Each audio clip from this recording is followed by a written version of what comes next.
오늘 말씀의 제목은 영적 분별력입니다. 우리가 영적인 분별력이 필요하다라는 것인데요. 여러분, 영적인 분별력이 있으십니까? 영적으로 깨어 계십니까? 우리가 영적으로 깨어 있어서 영적 분별력을 가지고 우리는 살아가려고 우리는 하나님께 기도하고 또 그런 지혜를 달라고 기도하며 그렇게 살아갈 것입니다.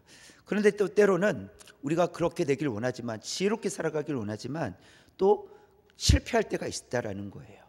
또 우리가 잘 판단했다고 생각했는데 하나님의 뜻이 또 아닐 때도 있다라는 것이죠. 그래서 우리에게는 영적 분별력이 필요합니다. 고린도 교회가 몇 개의 분파로 나눠진, 이게 분파로 기록에는 4개로 나눠지잖아요. 4개의 분파로 나눠지는데 이렇게 몇 개의 분파로 이렇게 나눠진 거에 대해서 바울은 매우 안타까운 마음을 가지고 있었습니다. 바울은 이 고린도 교회의 상황을 진단하면서 지혜에 대해서 다루고 있어요. 지혜에 대해서 다루고 있는데 이 고린도 교회의 이 분파가 생겼던 이유는 세상의 지혜와 하나님의 지혜를 구분하지 못했기 때문이다라는 것을 설명해 주고 있습니다. 그러니까 세상적인 지혜, 세상에서 얻는 지혜와 하나님의 지혜가 구분이 되어야 되는데 그것이 구분이 되지 못했기 때문이다라는 것인데요. 그래서 1장에서 기록되어 있기를 그리스도의 십자가가 유대인들에게는 거리끼는 것이요 헬라인에게는 미련한 것이다, 이렇게 말씀을 하고 있잖아요. 그래서 십자가는 하나님의 지혜로 깨달아야 되는데 세상적인 지혜를 가지고 그리스도의 십자가를 생각할 때는 그것은 거리끼는 것이 되고 미련한 것이 된다는 것을 말씀하신 겁니다. 그러나 그리스도인들에게는 그리스도의 십자가가 하나님의 능력이다, 이렇게 설명해 주고 있습니다. 그래서 그리스도의 십자가를 서로 다르게 이해하고 판단하고 있다는 것을 볼 수가 있습니다. 그럼 이러한 현상이 나타나는 이유가 무엇일까? 왜 그리스도의 십자가를 서로 다르게 이해하고 판단하는 것일까를 우리가 함께 나눠보도록 하겠습니다. 우리 첫 번째 보시면 시작. 하나님의 지혜는 세상의 지혜와 구별되어 있기 때문입니다.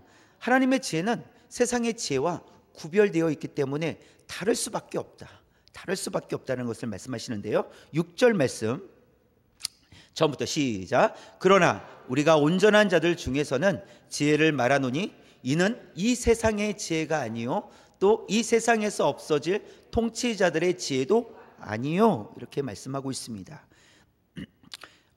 이 온전한 자들 중에서는 지혜를 말하노니 온전한 자들과 나누는 지혜가 있다, 이렇게 말씀하시는 것인데, 온전하다라는 것은 구원을 받은 성도들을 의미하는 것이에요. 그래서 구원받은 성도들, 어떤 특정한 이게 특정한 사람을 가리키고 있는 것이 아니라 구원받은 사람들, 그래서 온전하게 된 사람들과는 통한다는 것이죠. 통하는데, 그러나 그 지혜는 이 세상의 지혜가 아니요 또 이 세상에서 없어질 통치자들의 지혜도 아니다, 이렇게 말씀하고 있어요. 그래서 이 세상의 지혜로는 구원을 이해할 수가 없다라는 것입니다. 깨달을 수가 없다라는 것입니다. 그리고 이 세상의 통치자들도 알 수 없다, 이렇게 말씀하고 있습니다. 그러면 이 세상의 통치자, 이 세상 통치자는 누구를 의미하는 것일까? 누구를 가리키는 것일까라고 했을 때 몇 가지를 생각해 볼 수 있는데요. 첫 번째는 로마 황제를 의미할 수 있습니다. 당시 이 로마 황제는 신과 같아서 그가 말하는 것이 지혜이고 법이고 진리로 여겨졌던 시대였어요. 그래서 로마 황제가 이 세상 통치자다라고 이 세상 통치자가 로마 황제다, 이것을 이제 가리키고 있을 수 있다라는 것이고요. 또 한 가지는 이 에베소서에서 보면 공중의 권세 잡은 자 사단을 지칭합니다.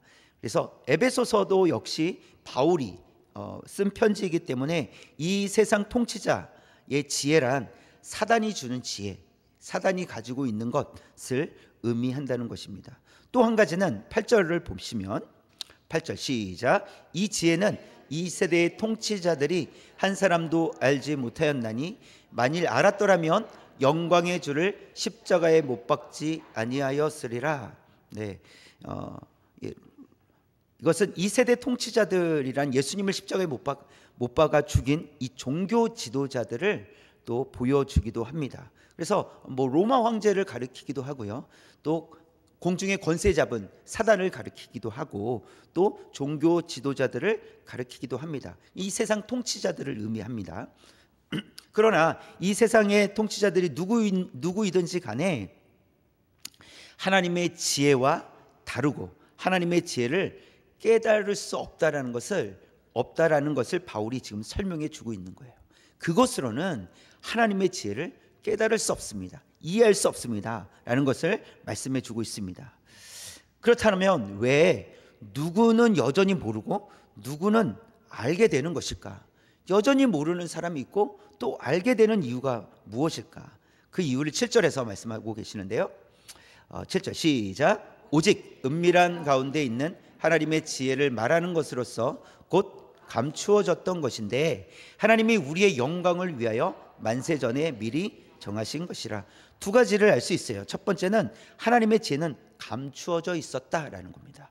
감추어져 있었다. 그러니까 감추어져 있었기 때문에 이 세상의 지혜로는 찾을 수 없었다라는 것을 말씀하고 계세요. 그래서 아무리 찾으려고 해도 찾을 수 없었고, 그리고 누구도 찾으려고 하지도 못했다라는 것이죠. 왜냐하면 감추어 두었기 때문이라는 것입니다. 두 번째는 하나님께서 만세 전에 미리 정해 놓으셨다, 이렇게 말씀을 하고 계십니다. 그러니까 감추어 두시긴 했지만 창세전의 모든 것을 계획하신 하나님께서 택함 받은 자들에게는 나타내셨다라는 거예요. 그래서 여전히 알지 못하는 사람이 있고 그리고 알게 된 사람이 있다라는 거예요. 여전히 알지 못하는 사람들은 감추어 두었었기 때문에 알지 못하고, 알게 된 사람들은 하나님께서 창세전에 택하여 주셨기 때문에 때가 되어서 하나님의 말씀을 듣고 믿음으로 예수 그리스도를 영접함으로 하나님의 자녀가 되어서 알게 되었다, 깨닫게 되었다라는 것을 말씀해 주고 있습니다. 즉 하나님의 지혜는 하나님께서 허락하신 자들에게만 주어지는 것이라는 거예요. 그렇다면 저와 여러분에게는 하나님의 지혜가 있습니까? 없습니까? 있지요. 우리는 깨달았기 때문에. 그것은 우리는 왜 나를 먼저 선택해 주셨는지 알 수는 없지만 중요한 사실은 하나님께서 하나님의 지혜를 우리 속에 두셨다라는 사실입니다. 그래서 우리가 깨달을 수 있게 되었다라고 우리가 말씀을 통해서 확인할 수 있는 거예요. 우리가 예수 그리스도를 믿을 수 있는 이유는 하나님께서 우리 안에 하나님의 지혜를 허락하여 주셨기 때문입니다. 우리로 하여금 예수 그리스도를 영접할 수 있도록 믿음을 주셨기 때문이에요. 그래서 우리가 하나님 앞에 나아갈 수 있게 되었습니다. 그렇기 때문에 성도는 하나님의 은혜 안에 살아가고 있는 사람들입니다. 저와 여러분은 하나님의 은혜 안에 있는 성도인 줄 믿습니다. 하나님께 감사할 수밖에 없는 것이죠. 여러분, 우리가 이게 좀 소소하게 보이고 또 그냥 알고 있다, 이 정도면 나는 지식적으로 알고 있다, 이렇게 생각하는 이런 내용일지라도 우리가 이 말씀을 읽으면서 이러한 사실들을 우리가 확인했을 때, 또 이렇게 설교를 들으시면서 이것을 확인했을 때 정말 내가 하나님의 은혜 안에 있는 것이구나.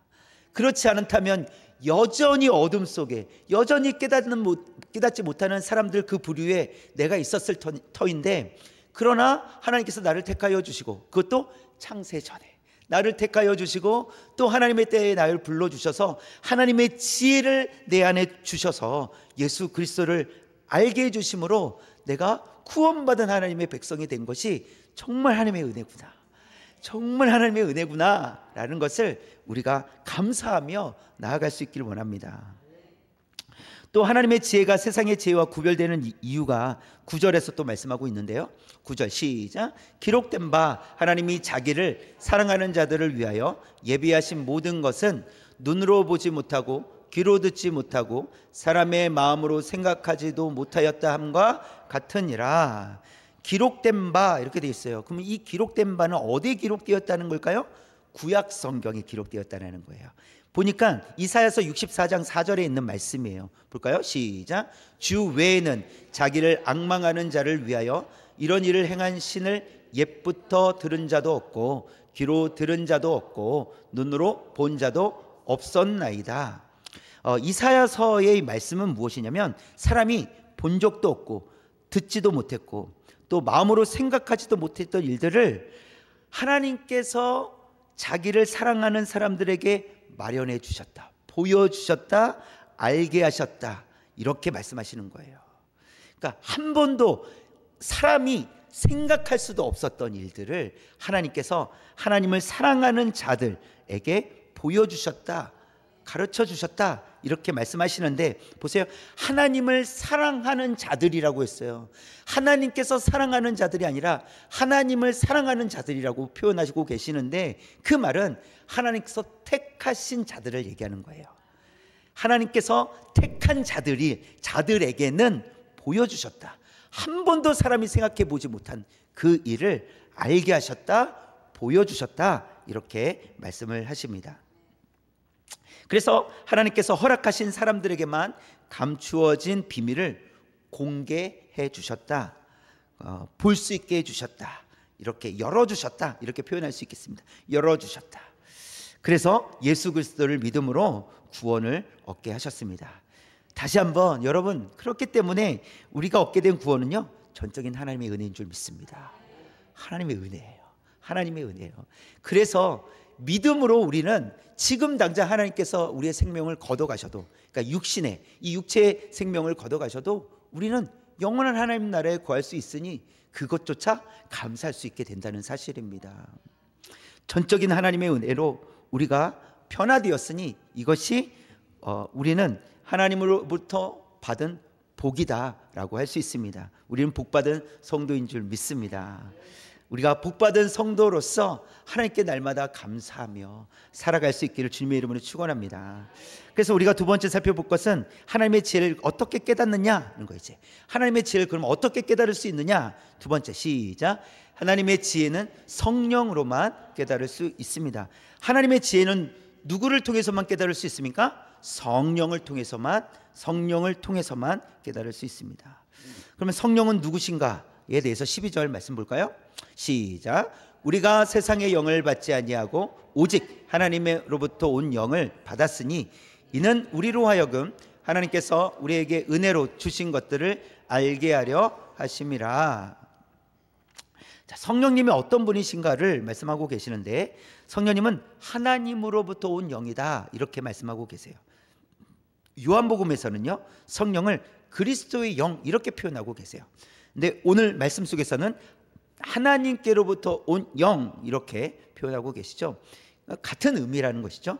하나님께로부터 온 영이시고 또 그리스도의 영이시다, 그분이 바로 성령이시다, 이렇게 말씀하시는 것인데, 자, 그렇기 때문에 성부 하나님, 성자 예수님, 성령님은 한 분이시다, 하나이시다라는 것을 말씀하고 계십니다. 그래서 성령님은 성부 하나님과 성자 예수님과 삼위일체가 되신다는 것을 말씀하고 계세요.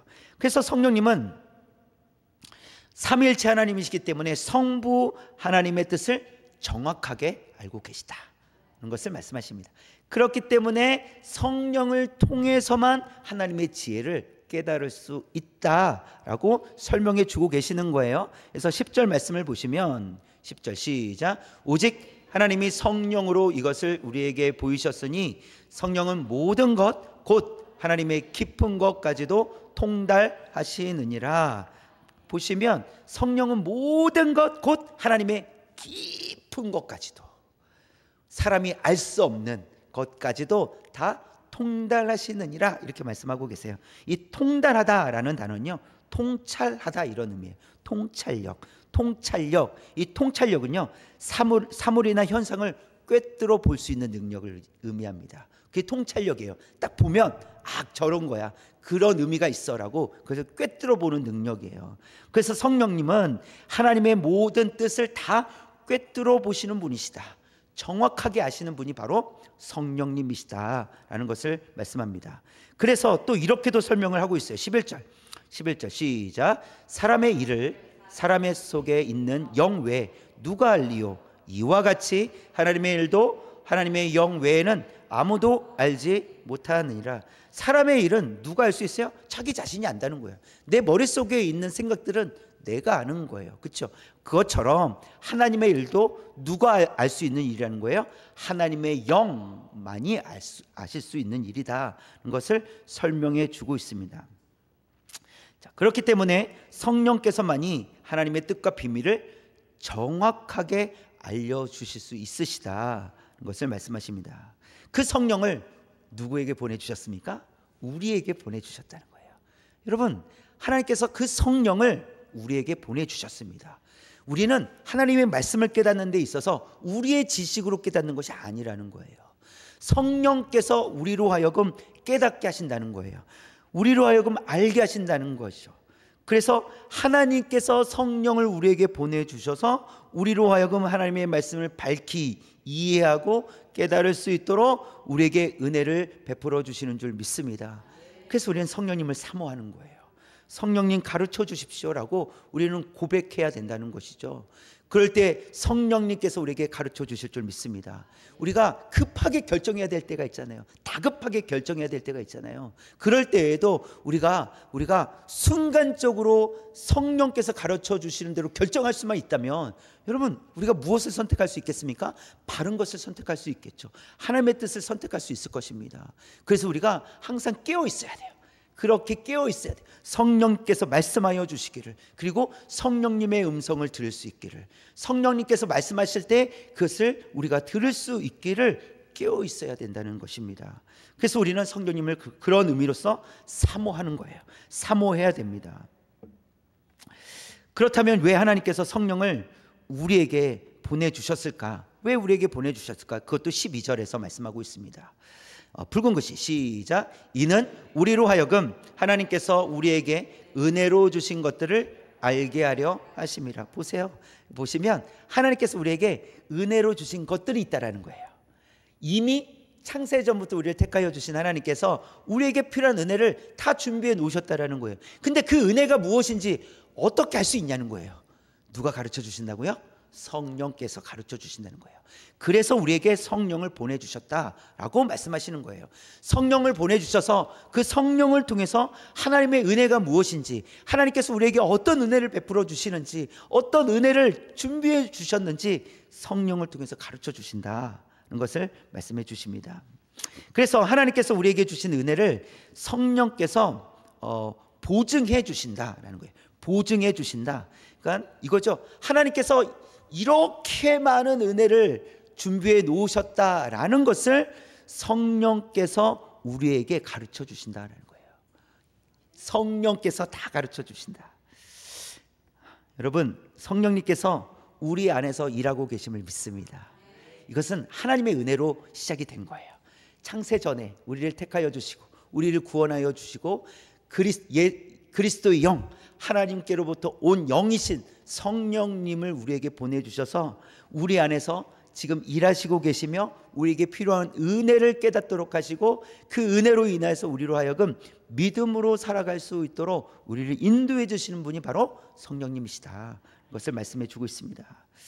지금도 성령님께서 우리를 인도해 주시는 줄 믿습니다. 우리의 삶 가운데서 성령님께서 우리와 함께 하시는 줄 믿습니다. 때로는요, 우리가 좀 외롭게 느껴질 때가 있어요. 때로는요, 우리가 막 안 되니까, 무슨 일이 안 되면 힘들고 어려울 때가 있어요. 그럴 때 분명히 혼자가 아닌데도 불구하고 약간 혼자, 좀 외롭게 느껴지고 혼자인 것처럼 느껴지고 그런 생각이 들 때가 있습니다. 그러나 항상 우리와 함께 계시는 분이 계세요. 누구세요? 성령님은 우리와 항상 함께 하시는 줄 믿습니다. 우리를 아시고 우리가 하나님의 뜻, 세상의 방식이 아닌 하나님의 뜻대로 살아갈 수 있도록 우리를 바른 길로 인도해 주시는 줄 믿습니다. 또 우리로 하여금 믿음으로 결단하고 믿음으로 행동할 수 있도록 이끌어 주시는 줄 믿습니다. 또 우리가 영적으로 깨어 있어서 영적으로 민감하게 살아갈 수 있도록 우리를 인도해 주실 줄 믿습니다. 다 성령님께서 하시는 일이에요. 성령님께서 하시는 일이에요. 그래서 우리는 성령님을 사모하는 거예요. 성령님 사모합니다. 저를 다스려 주십시오. 저를 다스려 주십시오. 근데요, 내 안에 내가 너무 많으면, 이 노래 가사인데, 내 안에 내가 너무 많으면 하나님의 말씀이 들리지 않습니다. 성령님의 인도하심을 깨달을 수가 없어요. 그래서 나를 비우고 하나님의 말씀을 채우고 성령님을 의지하는 삶을 살아갈 때 우리를 바른 길로 하나님께서 원하시는 길로 우리를 인도해 주실 줄 믿습니다. 성령님께서 우리 안에서 일하시기 때문에 우리가 하나님의 뜻을 따라 살아갈 수 있다는 사실을 알고 항상 하나님 앞에 또 성령님을 구하고 성령님을 의지하겠다고 결단하며 또 나아갈 수 있는 저와 여러분 되시기를 주님의 이름으로 축원합니다. 마지막 세 번째 볼까요? 시작. 성도는 영적 분별력이 필요합니다. 그래서 성도는 영적 분별력이 필요하다는 겁니다. 영적 분별력이 필요해요. 세상은요, 자기 생각이 옳은 대로 살아갑니다. 악한 일을 하면서도요, 악한 일이 아니라고 생각하는 사람들이 있어요. 내가 생각하기에는 악한 일이 아니거든요. 다른 사람이 볼 때는 그건 악한 일입니다 라고 말할지라도 내가 생각할 때는 악한 일이 아니에요. 그러면 내 생각대로 하는 거죠. 그래서 세상은 자기 생각대로 살아간다는 거예요. 또 다른 사람을 속이면서도 즐거워하는 사람이 있어요. 또 어떤 사람들은 하지 않은 거, 내가 하지 않았음에도 불구하고 미안해하는 사람들도 있어요. 내가 하지 않았는데 괜히 내가 미안한 거예요. 내가 하지는 않았지만 너무 미안해요. 이렇게 또 미안하다고 말하는 사람들이 있어요. 또 다른 사람을 도와주며 사는 것이 바람직한 삶이다, 이런 생각을 가지고 살아가는 사람이 있는 반면에 나만 잘 살면 되지 라고 하는 생각을 가지고 살아가는 사람들도 있습니다. 이렇듯 세상에는 다양한 생각을 가진 다양한 사람들이 있다는 것입니다. 우리도 다양한 사람들 중에 한 사람으로 살아갑니다. 여러분, 우리도 다양한 사람들 중에서 한 사람입니다. 다 다양합니다. 그렇죠? 다 다양하죠. 다른 사람들이 볼 때, 다른 사람들이, 특별히 하나님을 알지 못하는 사람들이 볼 때 그리스도인들은요, 독특한 사람들입니다. 좀 이상한 사람들이에요. 왜냐하면 눈에 보이지 않는 하나님을 믿는다고 얘기해요. 눈에 보이지 않는 일, 아니 2000년 전에 이 땅에 오셨다는 그 예수님을 왜 믿는 거야? 좀 너무 독특한 거예요. 이상하지 않습니까? 2000년 전에 살았던 사람을 어떻게 믿을 수 있습니까? 보지도 않았는데. 또 눈에 보이지 않는 하나님을 믿는다고 합니다. 또 성령이 자기들 안에 있대요. 뭐 이런 거예요. 내 안에 성령님 계십니다. 이러면 저게 무슨 소리일까? 이렇게 생각할 수 있다라는 것이죠. 이해할 수 없는 이야기들을 그리스도인이 아닌 사람들이 들을 때에는 이상할 수밖에 없다라는 거예요. 독특한 거죠. 그래서 사도행전 11장 26절에 보니까 처음으로 그리스도인이라고 불려지는 내용이 나오는데요. 한번 읽어볼까요? 시작. 만남에 안디옥에 데리고 와서 둘이 교회에 1년간 모여 있어 큰 무리를 가르쳤고 제자들이 안디옥에서 비로소 그리스도인이라 일컬음을 받게 되었더라. 네, 그리스도인이라 일컬음을 받게 되었다, 이렇게 표현하고 있는데요. 이것은 그리스도인이라고 불리어졌다 이거예요. 누군가에 의해서 불리어졌다. 사실은요, 그리스도 안에 있는, 그러니까 예수님을 믿는 사람들은 서로 어떻게 표현하냐면 그리스도 안에서 성도라고 표현합니다. 성도요, 형제요, 뭐 이렇게 표현하죠. 주의 백성입니다, 우리는 예수님의 제자입니다, 이렇게 표현해요. 근데 그리스도인이라고는 스스로 표현해 본 적이 없다라는 거예요. 근데 이 표현을 누가 했습니까? 외부에 있었던 사람, 그리스도인이 아니었던, 그러니까 예수님을 믿지 않았던 사람들이 불렀던 그런 호칭이 그리스도인이라는 거예요. 그리스도인이라고 불리어졌다라는 것이죠. 왜냐하면 이 그리스도인들의 독특성 때문인데, 그러니까 이거죠. 예수의 사람들이라는 거예요. 예수를 믿는 사람들, 예수의 사람들, 예수를 따르는 사람들, 그리고 그들의 입장에서는 예수는 십자가에서 죽은 사람들이잖아요. 그런데 그 예수를 따르는 사람들이란 말이에요. 독특한 거죠. 그리고 그 죽었던 예수가 살아났다라고 그렇게 선포하며 다니는 사람들, 그들을 보면서 참 저들은 좀 독특하다라고 여기면서 예수의 사람들, 예수를 따르는 사람들, 그래서 그리스도인이라고 그렇게 했다는 것입니다.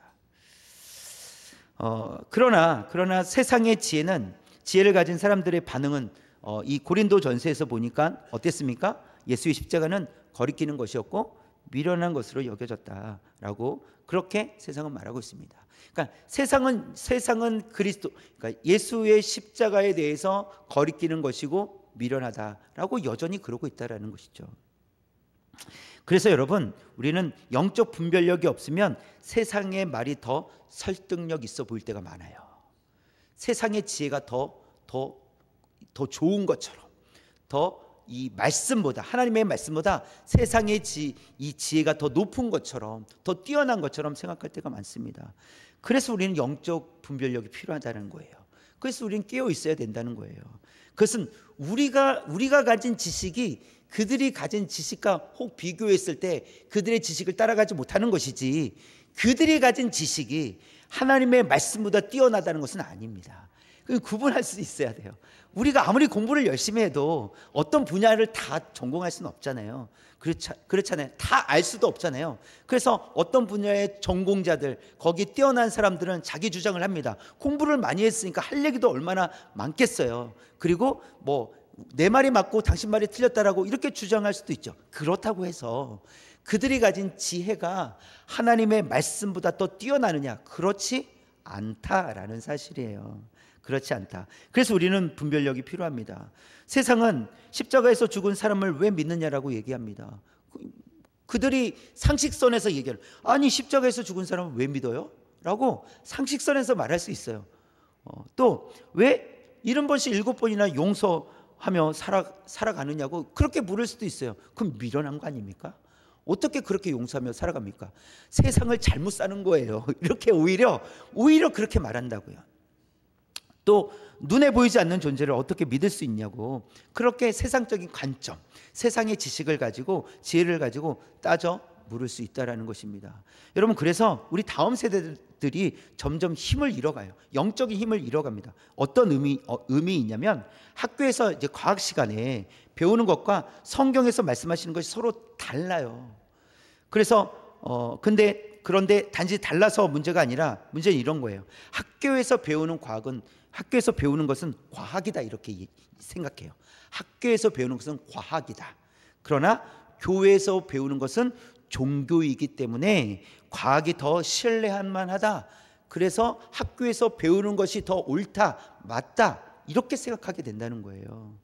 그러면 그렇게 배우는 우리의 다음 세대, 우리 자녀들은 어떤 생각을 가지고 살아갈까요? 그냥 교회에서 배우는 건 종교일 뿐이야. 그러나 학교에서 배우는 것은 과학이야. 이렇게 뭔가 과학이라고 하면 증명되는 것 같고 사실인 것 같고 그렇게 느껴진다는 것이죠. 그런데 우리가 살아가는 세상은 여러분 그럴 수밖에 없습니다. 항상 그런 일들이 있다라는 거예요. 그래서 우리에게는 영적 분별력이 필요하다라는 것입니다. 바울이 살았던 시대도 지금과 다르지 않았습니다. 바울이 전한 복음을 미련하게 생각했잖아요. 어리석게 생각했잖아요. 그러니까 바울이 살았던 시대도 그렇고 지금도 그렇고 우리는 영적으로 깨어 있어야 돼요. 그래야 세상에서 말하는 지혜, 그 세상의 지혜가 하나님의 지혜보다 높을 수 없다라는 거예요. 우리가 그것을 알아야 영적으로 깨어 있어서 바르게 분별하며 살아갈 수 있다는 사실입니다. 세상은 그랬지만 또 바울이 살았던 시대에도 복음은 미련하다라고 그렇게 말했지만 바울은 믿음으로 선포를 합니다. 하나님의 지혜가 세상의 판단을 받을 수 없다라고 선포를 하게 되는데 15절 말씀이에요. 큰 목소리로 시작. 신령한 자는 모든 것을 판단하나 자기는 아무에게도 판단을 받지 아니하느니라. 세상이 하나님의 지혜를 판단할 수 없다라는 겁니다. 지금 바울은 그걸 선포하고 있는 거예요. 신령한 자는 모든 것을 판단하나 라고 했어요. 하나님의 지혜로는 다 판단할 수 있지만 그러나 세상의 지혜는 하나님을 판단할 수 없다는 거예요. 하나님의 지혜를 판단할 수 없다는 것입니다. 세상의 지혜를 가지고 그것이 맞냐, 어떻게 그것이 구원이라는 것이 실제로 그것이 이루어지는 것이냐, 눈에 보이지도 않는 하나님을 믿는다라고 하는 것이 말이 되는 것이냐, 눈에 보이지 않는 성령이 당신 안에 있다라는 것이 그게 맞는 말이냐, 그 어리석은 것이지 그냥 종교적인 것이다. 그냥 사람의 마음을 편하게 해주기 위해서 종교적으로 나타난 것이지 실제로 존재하는 그런 신이 아니다라고 세상은 말한다는 거예요. 그런데 아무리 지혜롭게 고상하게 말한다 할지라도 그 말이 하나님의 지혜를 판단할 수 없다는 사실입니다. 그래서 바울은 선포하고 있는 거예요.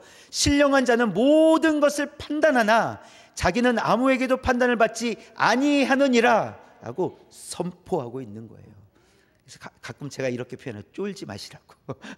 가끔 제가 이렇게 표현하죠. 우리는 쫄지 말아야 돼요. 쫄지 마십시오. 우리의 지혜로 싸우는 것이 아니라 하나님께서 주신 지혜로 싸우는 거예요. 즉 이게 육신의 싸움이 아니라 영적인 싸움이라는 거예요. 영적인 싸움. 그래서 우리는 우리의 지식을 가지고 싸우는 것이 아니라 하나님의 말씀을 가지고 정복해야 됩니다. 처음부터 하나님은 그렇게 말씀하셨어요. 정복해라, 정복해라. 그렇게 말씀하셨거든요. 그것은 하나님의 지혜로, 하나님의 말씀으로 정복해 가라. 그래서 우리도 바울처럼 이렇게 선포할 수 있는, 믿음으로 선포할 수 있는 성도가 될 수 있기를 원합니다. 그리고 또 그리스도의 마음을 가르칠 수 있는 사람은 그리스도인밖에 없다. 16절 볼까요? 시작. 누가 주의 마음을 알아서 주를 가르치겠느냐? 그러나 우리가 그리스도의 마음을 가졌느니라. 누가 주님의 마음을 알 수 있겠느냐? 이 세상의 지혜를 가진 사람들이 주님의 마음을 알 수 있는 사람이 대체 누가 있겠느냐? 누가 주님을 가르칠 수 있겠느냐라는 거예요. 누가 가르칠 수 있습니까? 그러면 우리가 가르칠 수 있다라는 거예요. 왜죠? 우리는 하나님께서 우리에게 지혜를 주셨기 때문에, 하나님의 지혜를 주셨고 그리스도의 영, 또 하나님께로부터 온 영을 우리에게 주셨기 때문에 우리는 주님을 가르칠 수 있다라는 겁니다. 그 말은 우리가 복음을 전할 수 있다라는 거예요. 복음은 예수 그리스도를 전하는 거예요. 그래서 우리는 주님을 알기에 주님을 전할 수 있다. 누가 그 일을 할 수 있겠냐? 여러분, 아무리 똑똑한, 아무리 잘났다고 세계적으로 가장 똑똑한 사람도 하나님을 알지 못하면 그리스도를 전할 수 없습니다. 그러나 겨우 겨우 마친 사람 일할지라도 하나님께서 지혜 주시면 그리스도를 전할 수 있습니다. 이것을 말씀하고 있는 겁니다. 그래서 우리를 향해서 바울은 누가 주님을 가르칠 수 있습니까? 예수 그리스도의 영을 가진, 하나님께로부터 구원받은 사람들만이, 성도들만이 그리스도의 마음을 가지고 전할 수 있습니다 라고 말씀해 주고 있습니다. 그래서 성령의 사람들은 성령께서 하시는 일들을 하게 될 것이고, 육에 속한 사람은 세상이 원하는 삶을 살아가게 될 것입니다. 우리는 성령에 속한 사람들입니다. 그렇기 때문에 성령의 일을 감당할 수 있는 그런 성도로 살아갈 수 있길 원합니다. 그래서 영적 분별력이 필요하다는 거예요. 우리가 성령님, 하나님의 뜻대로 성령님의 인도하심을 받아 살아가야 하기 때문에 영적으로 우리는 영적 분별력을 가지고 살아가야 한다는 사실입니다. 갈라디아서 1장 10절 말씀 한번 볼까요? 시작. 이제 내가 사람들에게 좋게 하랴, 하나님께 좋게 하랴, 사람들에게 기쁨을 구하랴. 내가 지금까지 사람들의 기쁨을 구하였다면 그리스도의 종이 아니니라. 여러분은 사람들에게 좋게 하려고 살아가십니까? 하나님께 좋게 하려고 살아가고 계십니까? 성경은 우리를 향해서 하나님의 기쁨, 하나님의 마음을 기쁘시게 해드리는 삶을 살아가라고 말씀하십니다. 저와 여러분들이 하나님을 기쁘시게 해드리는 삶이 되기 원합니다. 작은 일에도 작은 일이라 할지라도 하나님께 기쁘시게, 하나님을 기쁘시게 해드리는 성도가 될 수 있기를 원합니다. 무엇을 결정할 때에도, 무슨 말을 하더라도, 어디에 있더라도 그것에서 하나님을 기쁘시게 해드리는 삶이 될 수 있기를 원합니다. 이러한 영적 분별력을 가지고 우리가 무엇을 하든지, 어디에 있든지, 무슨 말을 하든지, 어떤 결정을 하든지 우리가 영적 분별력을 가지고 하나님을 기쁘시게 해드리며 하나님의 영광을 위해서 살아갈 수 있는 성도가 되게 하여 주옵소서.